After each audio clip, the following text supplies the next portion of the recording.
साथीहरू, मेरो बिहानीको सुरुवात मेरो छोरीलाई खाना खुवाएर भयो, किनकि आज उसलाई स्कुल पठाउन थियो। अनि म चाहिँ अगाडि गएँ, मेरो बहिनीले चाहिँ छोरी लिएर आयो है।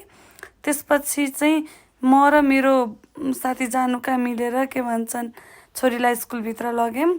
अनि स्कुलभित्र चाहिँ अब उसको चाहिँ यो नयाँ स्कुल हो, किनकि पहिला चाहिँ मोन्टेसरी हो, स्कुल नगएको त होइन। फेरि सरसँग हल्का कुराकानी गरिसकेपछि सरले चाहिँ उसलाई क्लासरुमतिर लानुभयो, मजाले गयो, बाई बाई भन्दै गयो है। त्यसपछि हामी निस्क्यौँ वसुन्धरातिर, किनकि आज हाम्रो हल्का काम थियो, म र मेरो बहिनी गएको बेला। अनि त्यसपछि चाहिँ यो हो झापासीको ड्राइभिङ सेन्टर। भोलिको दिनमा म कोरिया जान पर्यो भने यहीँबाट हो है ड्राइभिङ सिकेर जाने। अनि त्यसपछि हामी निस्क्यौँ तलतिर। यो चाहिँ घर यति मनपर्छ, भविष्यमा यतिको घर नबनाइ त हुँदैन। हामी निस्क्यौँ वसुन्धरा चोकमा निस्किसकेपछि हामी छिर्यौँ के भन्छन् ब्याङ्कभित्र जाँदा मैले चाहिँ त्यो कागजहरू माग्दाखेरि लाइन उम्बिन पर्यो है, एकछिन धेरै थियो है। त्यसपछि ल्याइसकेपछि मैले फर्म भर्न थालेँ है। अनि फर्म भरिसकेपछि अब मैले यहाँ नक्सा बनाएँ झापासीको, कति राम्रो छ है। म त इन्जिनियर भन्दा नि राम्रो नक्सा बनाउँदो रहेछु, अर्कोलाई चाहिँ नङ देखाउन आवश्यकता थिएन जस्तो लाग्यो है।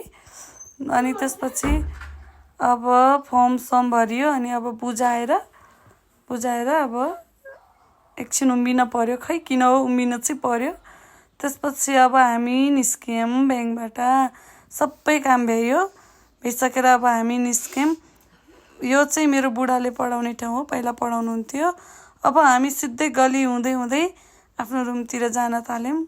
गइसकेपछि मलाई चाहिँ तरबुज खान कस्तो मन लाग्थ्यो। मन लाग्दाखेरि उसलाई चाहिँ सोधेको 60 रुपियाँ केजी भन्नुभयो। उहाँ दाइले खै कसको लागि काटिरहनु भएको थियो।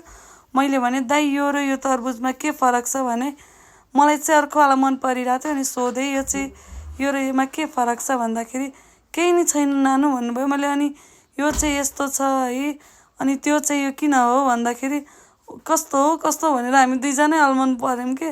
अलमन पर्दाखेरि उहाँले भन्नुभयो कि यस्तो सेटमा काटेको कि त्यस्तो सेटमा काटेको भन्नुभयो। अब मैले भने कि भित्र त्यो कमल हुन्छ नि, त्यो एकदम धेरै के रसिलो टाइपको जस्तो लाग्छ, यो चाहिँ भर्खरको भन्दाखेरि दाइले यस्तै काटिदिन्छु भन्नुभयो। फेरि दाइ बिचरा अलमलमा पर्नुभयो। अनि त्यसपछि होस् भनेर प्याक गराएर अनि त्यसपछि हामी हिँड्यौँ। अनि हिँडिसक्यौँ हामी चाहिँ। अनि मेरो चाहिँ लेमुलेसन गराएको पैसा दिन थियो, अनि म चाहिँ पैसा दिएँ, कसैको पैसा खान हुँदैन भनेर म चाहिँ अब दिएर निस्किसकेँ। फेरि हामी धापासेको कृष्ण मन्दिरमा पुगिसकेपछि टप्परी मोमो पाउँथ्यो, तर योचोटि मलाई मिठो लागेन है। त्यसपछि मलाई कस्तो खरो भएर कोक किन्यौँ। कोक किनिसकेपछि कोक किनेर चाहिँ मैले देखाएँ, किनकि मलाई चाहिँ कोक मनपर्छ नि त। अनि त्यसपछि हिँडियो छोरी ल्याउन जाँदा बहिनीलाई चाहिँ यो समात् न है, म ग्रीष्मालाई समात्छु भनेको त हेर न ढङ्ग, सब मेरो तरबुजाको त खरबुजै बनाएर फ्यालिछे।